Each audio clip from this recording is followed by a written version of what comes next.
Mudah-mudahan Allah Subhanahu wa taala selalu melimpahkan salawat dan salamnya untuk baginda Nabi Muhammad sallallahu alaihi wasallam, qudwah bagi manusia.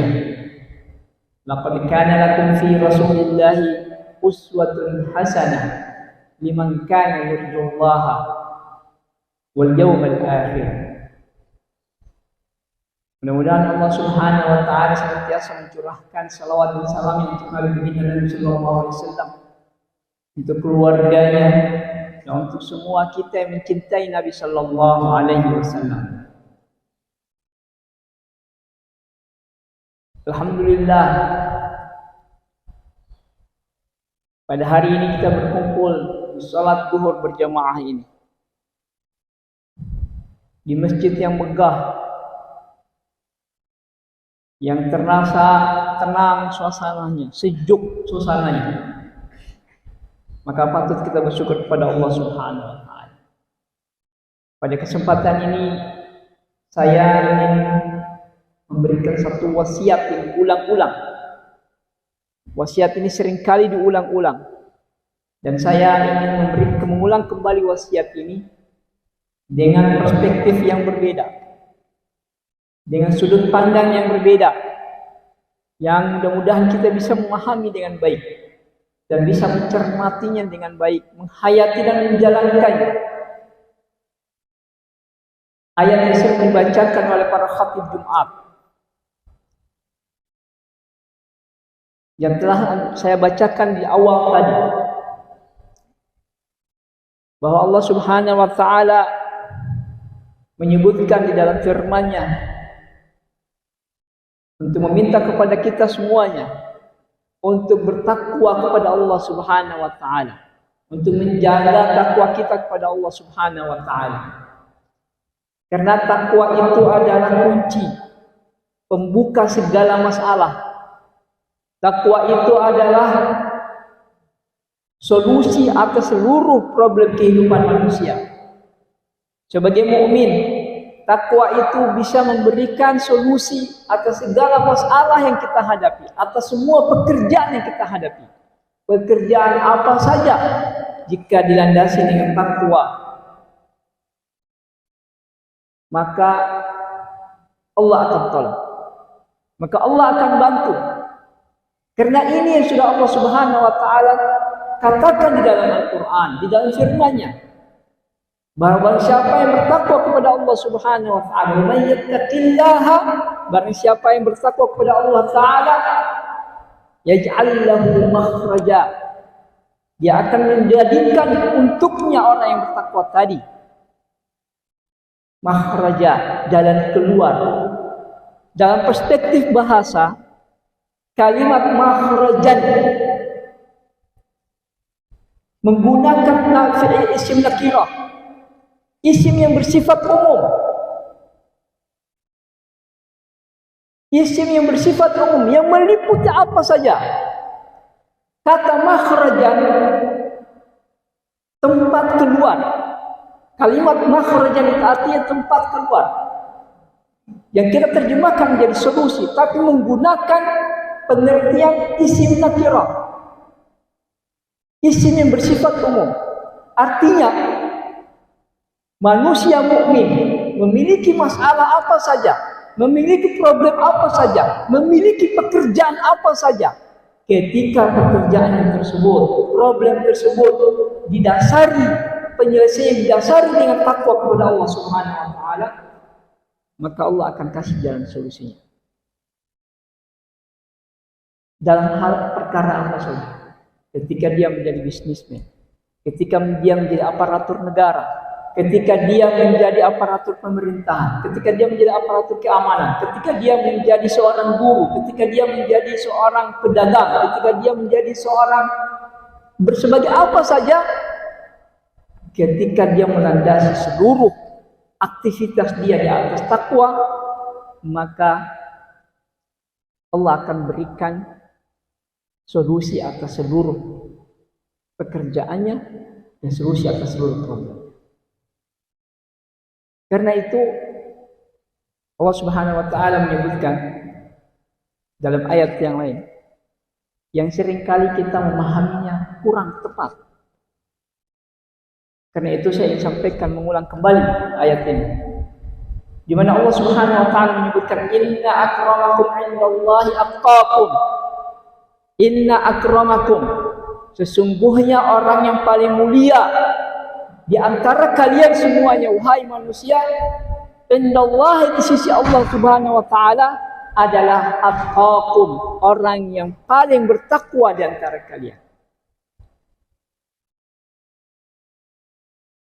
Kalimat akramakum, orang yang paling mulia di antara kalian, bukan semata-mata yang paling mulia di akhirat nanti, bukan semata-mata yang paling mulia pada yaumul hisab nanti, tetapi yang paling mulia di dalam kehidupan kita sehari-hari, dalam hari-hari panjang kita melewati pekerjaan kita, dalam hari-hari panjang kita melewati kehidupan kita di dunia ini. Ketika seluruh waktu kita jaga dengan takwa, maka Allah janjikan kepada kita menjadi orang yang mulia. Menjadi orang yang mulia, artinya Allah muliakan. Setiap perjalanan hidupnya Allah muliakan. Ketika mendapati masalah, Allah mudahkan masalahnya. Allah mudahkan mencari solusinya.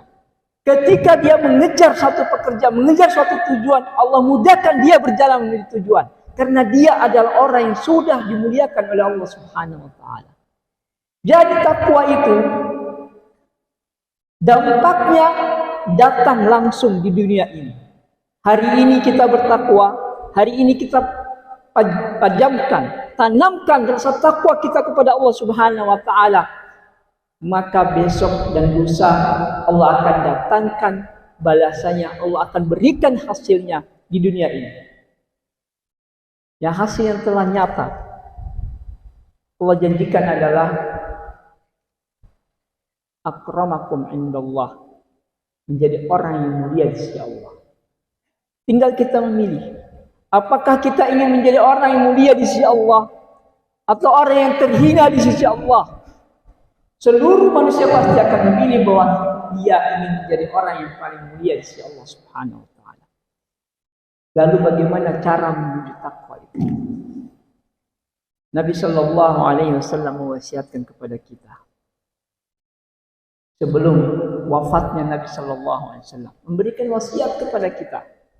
Dan wasiat itu tercantum dalam kitab hadis yang dibaca oleh para ulama, yang diajarkan oleh para ulama. Dari satu ulama mengajarkan kepada muridnya, murid-muridnya mengajarkan kepada murid-muridnya, ulama-ulama berikutnya, muridnya mengajarkan kepada murid-muridnya, seterusnya sampai hari ini.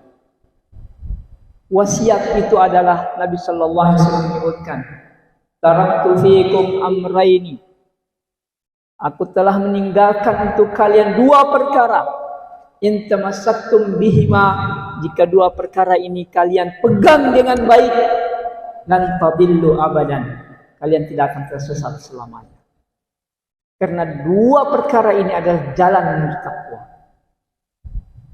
Tempat bagaimana kita mengetahui apa ukuran takwa di dalam dua perkara ini, yaitu Al-Quran dan Sunnah Nabi Sallallahu Alaihi Wasallam. Al-Quran adalah kitab kehidupan. Al-Quran adalah kitab hidayah. Al-Quran adalah kitab hidayah. Di dalam Al-Quran atau dengan Al-Quran kita menuju jalan takwa. Kenapa? Seluruh ajaran yang memerintahkan kita untuk takwa kepada Allah Subhanahu wa taala, seluruh larangan yang dilarang oleh Allah Subhanahu wa taala ada dalam Al-Quran. Karena itu ketika kita memegang Al-Quran, Al-Quran hudan linnasi, Al-Quran adalah petunjuk bagi manusia. Dan ketahuilah saudara-saudara, Al-Quran bisa menjadi obat, Al-Quran bisa menjadi penawar dari seluruh penyakit hati, seluruh penyakit pikiran, dan seluruh penyakit fisik. Obatnya adalah Al-Quran. Wa nunazzilu minal Qur'ani ma huwa shifaa'un wa rahmatun lil mu'minin. Allah Subhanahu wa taala sebutkan, dan kami telah turunkan Al-Quran yang di dalamnya Al-Quran itu, di dalam Al-Quran tersebut ada obat, penawar, syifa'un, penawar bagi pikiran hati, penawar bagi penyakit-penyakit hati, penawar bagi penyakit-penyakit pikiran, penawar bagi penyakit-penyakit fisik. Obatnya adalah Al-Quran. Baik Al-Quran secara langsung ketika kita membaca. Ketika Anda membaca Al-Quran, ala bidzikrillahi tatma'innul qulub. Ketahuilah bahwa dengan membaca Al-Quran, hati menjadi tenang. Dengan berzikir, hati menjadi tenang. Dan afdhalul azkar, sebesar-besarnya, seutama-utamanya zikir adalah tilawatul Quran. Para ulama menyebutkan seutama-utamanya zikir itu adalah tilawatul Quran. Oleh karena itu, jika ada kita sendiri, anak-anak kita, murid-murid kita, setiap hari menghafalkan Al-Quran, setiap hari menghabiskan waktunya untuk membaca Al-Quran, mentadabburi, mempelajari Al-Quran, maka pada waktu itu Allah memberikan syifa'un, Allah memberikan obat, penawar bagi ketenangan jiwanya, ketenangan pikiran, dan bahkan bagi kesehatan fisik. Kuncinya adalah Al-Quran. Yang kedua adalah sunnah Nabi Sallallahu Alaihi Wasallam, hadis Nabi Sallallahu Alaihi Wasallam. Saya ingin memberikan satu pandangan bahwa hadis Nabi Sallallahu Alaihi Wasallam datangnya dari Nabi Sallallahu Alaihi Wasallam, dan Allah Subhanahu Wa Taala telah menegaskan di dalam Al-Quran bahwa seluruh perkataan Nabi itu adalah ajaran, bukan hal yang sia-sia. Di mana Allah Subhanahu Wa Taala menyebutkan wa ma yantiqu 'anil hawa, dan Nabi Sallallahu Alaihi Wasallam itu tidak mengucapkan sesuatu yang sia-sia. Maka seluruh ucapan Nabi yang kita sebut dengan hadis Nabi Sallallahu Alaihi Wasallam, dia berisi dengan hikmah-hikmah yang sangat padat, dan berisi juga tentang seluruh kaidah-kaidah tentang kesehatan hidup, kaidah-kaidah tentang hidup yang sukses di dunia ini maupun di akhirat. Oleh karena itu, saya mengajak semuanya agar kita mengejar jalan takwa dengan selalu berpegang teguh, memegang dengan kuat dua perkara tadi yang telah diwasiatkan oleh Nabi Sallallahu Alaihi Wasallam, yaitu Al-Quran dan Sunnah Nabi Sallallahu Alaihi Wasallam. Mudah-mudahan memegang dua perkara ini, Allah selamatkan kehidupan kita di dunia, Allah mudahkan seluruh kehidupan kita di dunia, dan Allah selamatkan kehidupan kita di alam barzakh, di alam kuburan, dari siksa kubur, dan Allah selamatkan kita pada yaumul hisab. Allah tempatkan kita semuanya di surga Allah Subhanahu wa taala. Allahumma inna nas'aluka salamatan fid din, وعافية في الجسد، وزيادة في العلم، وبركة في الرزق، وتوبة قبل الموت، ورحمة عند الموت.